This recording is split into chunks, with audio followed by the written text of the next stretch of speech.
ఎందుకు పవన్ కళ్యాణ్ తెలంగాణ వైపు మళ్ళీ చూడాల్సొచ్చింది? ఎందుకు బీజేపీతో పొత్తు అని అంటే ఏ ప్రాతిపదికన పవన్ ఇక్కడ పోటీ చేయాల్సి కనీసం బర్రెలక్క అని యూట్యూబ్‌లో ఫేమస్ అయిన ఒక అమ్మాయికొచ్చినంత ఓటు బ్యాంక్ కూడా ఎందుకు రాబట్టలేకపోయింది? ఇప్పుడు కొంతమంది గిట్టనోళ్ళు వైసీపీ అభిమానులు కావచ్చు, కొంతమంది క్రిటిక్స్ కావచ్చు, ఇలాంటి ఆరోపణలు చేస్తున్నారు. 2018లో జగన్మోహన్ రెడ్డి గారు ఈ రాష్ట్రంలో నా వల్ల కాదని చెప్పేసి ఆంధ్రప్రదేశ్కి వెళ్ళిపోయాడు. అంటే జెండా ముందు తీసేసిన వ్యక్తి జగన్మోహన్ రెడ్డి గారు. ఇక్కడ పోటీ చేసే దమ్ము ధైర్యం లేకుండా. తర్వాత షర్మిల గారు 119 స్థానాల్లో పోటీ చేస్తాను, ఇక్కడ కోడల్ని, ఇక్కడ సంస్కృతిలో భాగం నేను, ఇక్కడ పెరిగిన దాన్ని, మా నాన్న చాలా చేశాడని చెప్పేసి 119 స్థానాల్లో చేస్తాను ఆమె. మీరన్నట్టు బర్రెలెక్కకున్న ధైర్యం కూడా లేకుండా ఆమె జెండా తీసేసింది. చివరికి ఆ పార్టీ నమ్ముకున్న వాళ్ళు రోడ్డును పడ్డారు, డబ్బులు పోయి సర్వస్వం కోల్పోయి. చివరికి ఆమెను ఆ పార్టీ నుంచి బహిష్కరిస్తామని ఆ పార్టీ సీనియర్ నాయకులే మీడియా ముఖంగా చెప్పి వెళ్ళిపోయారు. ఓకే, 2 అయిపోయినాయి. మూడోది, 4.5 దశాబ్దాలు ఉన్న చంద్రబాబు నాయుడు గారు అపారమైన అనుభవం ఉండి దేశ రాజకీయాలు శాసించిన వ్యక్తే నేను ఇక్కడ పోటీ చేయనని వెళ్ళిపోయాడు. దమ్ము ధైర్యంతో ఒక తెలుగువాడిగా ఇక్కడున్న ప్రజలకు ఒక అండగా ఉండాలన్న ఉద్దేశంతో ఆంధ్రప్రదేశ్ నుంచి వచ్చి, రాయలసీమ నుంచి కావచ్చు, ఆంధ్ర కావచ్చు, ఉత్తరాంధ్ర నుంచి వచ్చి ఇక్కడ మైగ్రేట్ అయ్యి ఇక్కడ శ్రీనివాసం ఏర్పాటు చేసుకుని పిల్లల్ని చదివించుకుంటా సంస్కృతులు అంతర్భాగం అయిపోయారు. వాళ్ళ తరపున ఒకళ్ళు మనం వాయిస్ ఉండాలనే ఉద్దేశంతో మిత్రధర్మం ప్రకారం 8 స్థానాలు పోటీ చేశాడు బీజేపీతో కలిసి. బీజేపీ అడగడం వల్లే ఈయనే పోటీ చేస్తానని 33 స్థానాలు చెప్పాడండి. ముందుగా మిత్రధర్మం ప్రకారం 8 స్థానాలు మాత్రం ఇస్తామన్నారు. కాంటాక్ట్ అయింది పవన్ కళ్యాణ్. డెఫినెట్గా. ఇప్పుడు అంటే తప్ప దమ్ము ధైర్యంతో ఇక్కడ ఇక్కడ పోటీ చేయడం తప్ప. ఇది సరే, ఇప్పుడు సపోజ్ 7 స్థానాల్లో డిపాజిట్లు రాలా, కోకట్పల్లిలో 40,000 ఓట్లు వచ్చినాయి, గౌరవప్రదంగానే ఉన్నాడు కదా, ఆయన నిలబడి ఉన్నాడు కదా. ఇంకేం కావాలి ప్రజలకి? ఎవరికి కావాలి? ఎవరికి సమాధానం చెప్పాలి పవన్ కళ్యాణ్? వీళ్ళకి దమ్ము ధైర్యం లేకుండా పారిపోయినందుకు జగన్మోహన్ రెడ్డి గారు చెప్పాలా, షర్మిల గారు చెప్పాలా, టీడీపీ చంద్రబాబు నాయుడు చెప్పాలా? పవన్ కళ్యాణ్ గారు సమాధానం చెప్పాల్సిన అవసరం ఈ రోజు కాకపోతే రేపు జెండా ఎగిరిద్ది ఇక్కడ. అంతేగాని గట్స్ ఉండాలి ఎప్పుడైనా రాజకీయాలు. ఇక్కడ డెఫినెట్గా అండి, ఇక్కడ పరిస్థితులు వేరు, ఇక్కడ తెలంగాణ పరిస్థితులు వేరు. సంజయ్ అనే వ్యక్తి మారకపోతే ఇక్కడ పరిస్థితులు వేరు. సంజయ్ని మార్చిన తర్వాత ఇక్కడ పరిస్థితులు మొత్తం క్యాప్చర్ చేసుకుని రేవంత్ రెడ్డి ఆక్యుపై చేసుకున్నాడు. ఆ అగ్రెసివ్ పాలిటిక్స్ని అలవాటు చేసుకున్నాడు కాబట్టి డి అంటే డి విధంగా కేసీఆర్ ఢీ కొట్టి ఇక్కడ అధికారంలో కూర్చున్నాడు. ఆ చేసిన తప్పు సరిదిద్దుకోవడానికి ఇప్పుడు బీజేపీకి 1 స్థానం నుంచి 8 స్థానాలకు ఎగబాకింది. రేపు ఎంపీ ఈ స్థానాల్లో సంజయ్ని అధ్యక్షుడిగా తీసుకోవచ్చు, బీజేపీ పరిస్థితి మారచ్చు. ఇప్పుడు సమకాలీన పరిస్థితులు ఎలానే ఉంటాయి.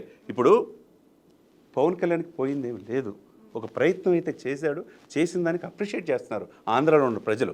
ఇక్కడ పూర్తిగా 119 స్థానాల్లో మిత్రధర్మం ప్రకారం టీడీపీ సపోర్ట్ చేసిందా చెప్పండి? టీడీపీ రేవంత్ రెడ్డికి సపోర్ట్ చేసింది బాహాటంగానే.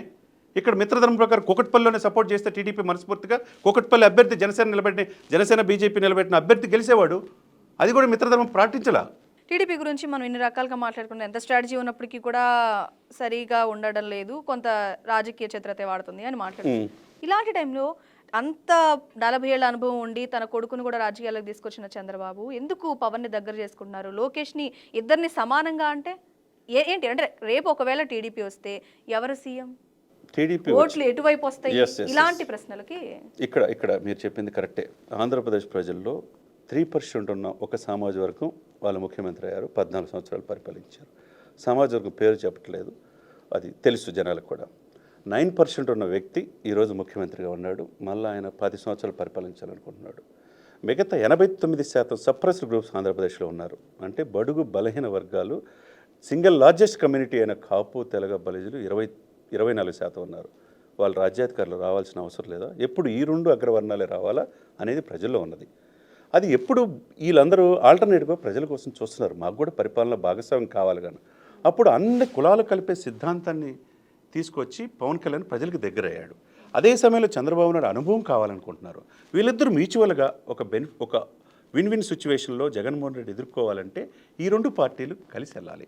కలిసి వెళ్ళాలంటే ఏంది? ఈ ఓటు బ్యాంకు, ఓటు పర్సంటేజ్ పెంచుకోవాలి. ఈ 2 పార్టీలు కలిసి వెళ్తే కనుక మిత్రధర్మం ప్రకారం ఆయన కావాల్సిన సీట్లు ఆయన ఇష్టం కావచ్చు, ఈయన కావాలని ఇచ్చేసేసి సీఎం పదవిలో కూడా మీరన్నట్టు సరి సమానంగా లోకేష్తో పాటు ఇవ్వగలం ద్వారా.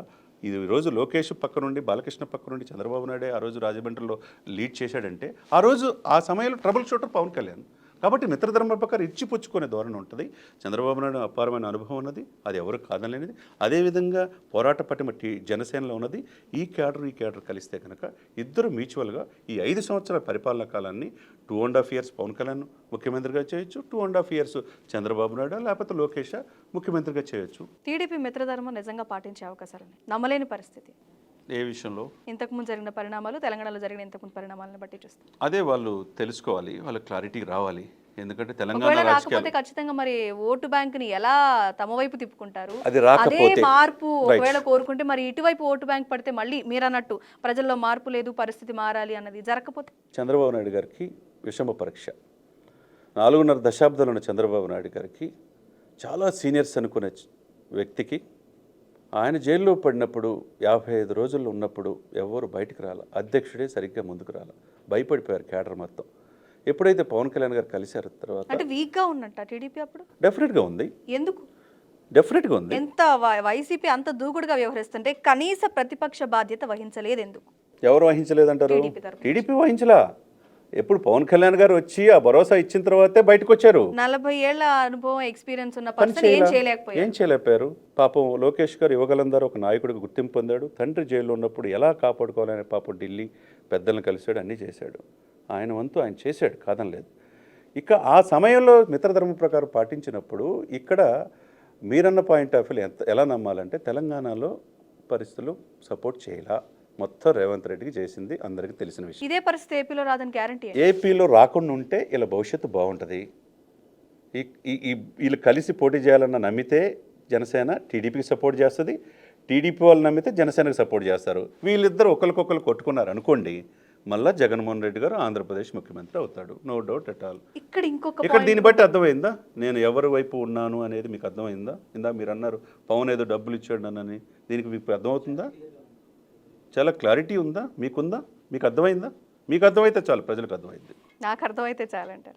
అంటే ఇప్పటికీ కూడా నాకు మీరు పవనే సీఎం అయితే బాగుండని అనిపించినట్టే అనిపించింది. ఇప్పటి వరకు మీరు మాట్లాడిన ప్రతిసారి పవనే ఆప్షన్, టీడీపీ కూడా ఏం చేయలేకపోయింది అన్న మాటకి నాకు మళ్ళీ మీరు పవనే కరెక్ట్ అని మీరు చెప్తున్నట్టు ఉంది. నాట్ ఓన్లీ ఆంధ్ర, తెలంగాణ, దక్షిణ భారతదేశాల్లో పవన్ కళ్యాణ్ అనే వ్యక్తిని ఎన్డీఏ కూటమి ఒక మంచి ప్రముఖమైన పాత్ర, ప్రముఖమైన పొజిషన్ ఇచ్చి ఆయన్ని దేశవ్యాప్తంగా ఒక క్రౌడ్ పుల్లర్గా, ఒక ట్రబుల్ షూటర్గా పవన్ కళ్యాణ్ని సమకాలీన రాజకీయాల్లో భవిష్యత్తులో అతి త్వరలో రేపు ఎంపీ ఎలక్షన్స్కి ముందే పవన్ కళ్యాణ్ జాతీయ రాజకీయాల్లో ఏ విధంగా ఎమర్జ్ అవుతాడో మీరే చూస్తారు. ఇదే స్టూడియోలో మనం మళ్ళీ మాట్లాడుకుంటాం. టీడీపీ జనసేన కలిసి ఇప్పుడు పోటీ చేస్తున్నారని తెలిసిన తర్వాత ప్రజలు ఇక్కడ అధికారులను చూసి నమ్మి ఓటేయాలా లేదా నిలబడే పర్సన్ చూసి ఓటేయాలా అని ఒక కన్ఫ్యూజన్ వస్తుంది. అధికారులు ఎవరు? చంద్రబాబు, లోకేష్, పవన్, వీళ్ళు ముగ్గురే మెయిన్గా ఇప్పటివరకు ప్రజల్లోకి వెళ్ళి వాళ్ళ మాటలు వినిపిస్తూ వస్తున్న టైంలో ఇక్కడ ప్రజలు ఎవరైతే మనిషిని నిలబెడతారో వాళ్ళని నమ్మాలా లేకపోతే వీళ్ళిద్దరు పొత్తుని వీళ్ళని నమ్మాలా? ఈ పొత్తుని నమ్మితే ప్రజలు ఎవరిని నిలబెట్టినా గెలిపిస్తారు. పొత్తునే ముఖ్యంగా నమ్మాలంటే పొత్తునే నమ్మాలి. జనసేన తరపు నుంచి అప్పటి వరకు సపోర్ట్ చేసి అనిల్ కావచ్చు, పసుపులేటి సందీప్, అనిల్ సుంకర వీళ్ళిద్దరూ అపోజ్ అయిపోయారు కరెక్ట్ కాదు అని. ఎందుకు? జనసేనలో ఒక పాలసీ ఉంటుంది, ఏ పార్టీలో ఒక పాలసీ ఉంటుంది.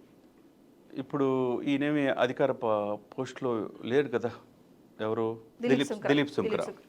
ఆయన టీడీపీతో పొత్తు ఇష్టం లేక ఇది మంచి పద్ధతి కాదు, మళ్ళీ చంద్రబాబు నాయుడు సీఎం చేయడానికి ప్రయత్నాలు జరుగుతున్నాయి, కాపులకు అన్యాయం జరుగుతుంది, రాష్ట్రంలో అన్యాయం అవుతుందనే ఉద్దేశంతో అది చెప్పి ఆయన నేను ఇక రాజకీయంలో ఈ రాజకీయాల గురించి మాట్లాడనని చెప్పేసి ఆయన సుప్రీంకోర్టు న్యాయవాదిగా హైకోర్టులో ప్రాక్టీస్ చేసుకుంటా ఆ మాటని బయటికి వెళ్ళాడు. ఒక వ్యక్తి వెళ్ళినంత మాత్రాన పార్టీకి ఏమి లాస్ ఏం లేదు. వ్యవస్థ ముఖ్యం. వ్యవస్థను నమ్మినోడు కోట్లాది మంది ఆయన నమ్మటి నచ్చేవాళ్ళు. మనుషులు ఉన్నప్పుడు ఆ మనుషుల్ని కాదు అని పార్టీని ఒకదాన్ని నమ్మాలంటే మరి వాళ్ళ మీరు చెప్పిన 2 పాయింట్లు చెప్తాను ప్రజలకు అర్థమయ్యేటట్టు. దిలీప్ శంకర్ విషయం నేను చెప్పాను. ఆయనకి నచ్చల, ఆయన ఎవరేం అనలా, నేను దూరంగా ఉంటాన్నాడు. Okay, well and good. ఆయన ఏం అనలేదు.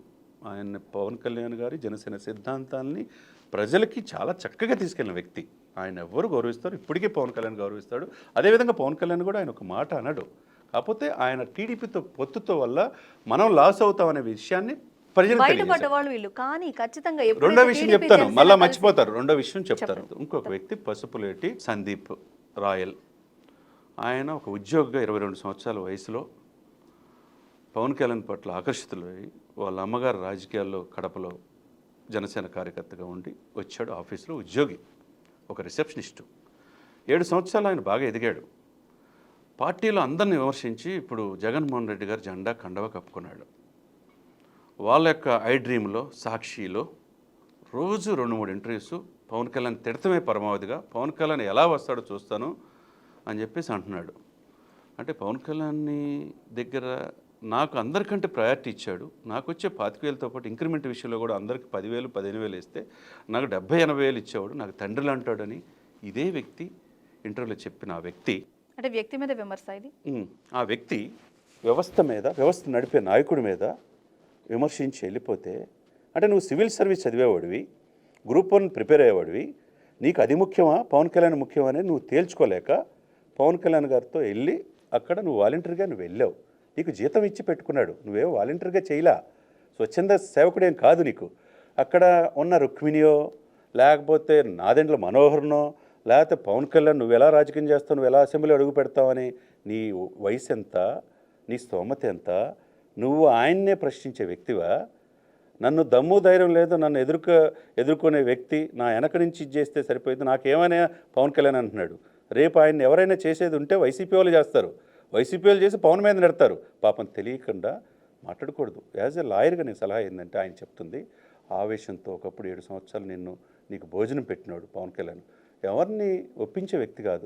నీకు పాలసీపరమైన నివేదనలు ఉంటే రుక్మిణి వచ్చినప్పుడు నేను నుంచోవాలంట, నేను నుంచోలేదు, ఇంకొకడు మీద ఆరోపణలు చేయటం, నీకు రోజు నేను ఇంటర్వ్యూలు ఇస్తున్నావే, మరి 7 సంవత్సరాలు ఏమైంది నీకు? ఆయన దగ్గర ఉద్యోగం చేసావు, శాలరీ ఇస్తే చేసావు, మంచోడు అన్నావు, తండ్రి లాంటోడు అన్నావు, ఇప్పుడు విమర్శిస్తున్నావు. విమర్శించేటట్టు వైసీపీ క్యాడరు, వైసీపీ పార్టీ, సాక్షి యాజమాన్యం అన్నీ చేస్తున్నాయి. పాపం ఆయన తెలియక స్వతహాగా లేనప్పుడు వీళ్ళ ప్రలోభాలే ఎక్కువ, ప్రలోభాలతోనే అతను మాట్లాడుతున్నాడు. పాపం తెలియంది ఏంటంటే, రేపు నీకేమన్నా అయితే వైసీపీ వల్ల అయితే తప్పితే జనసేన వల్ల అవ్వదు.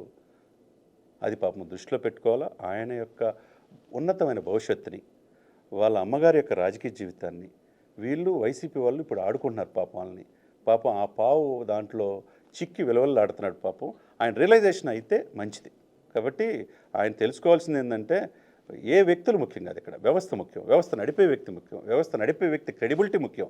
ఆ వ్యక్తికి క్రెడిబిలిటీ లేకపోతే మోడీ గారు అంత దగ్గర తీసుకోడండి. సింపుల్. ప్రపంచంలో అనేక దేశాల అధ్యక్షులు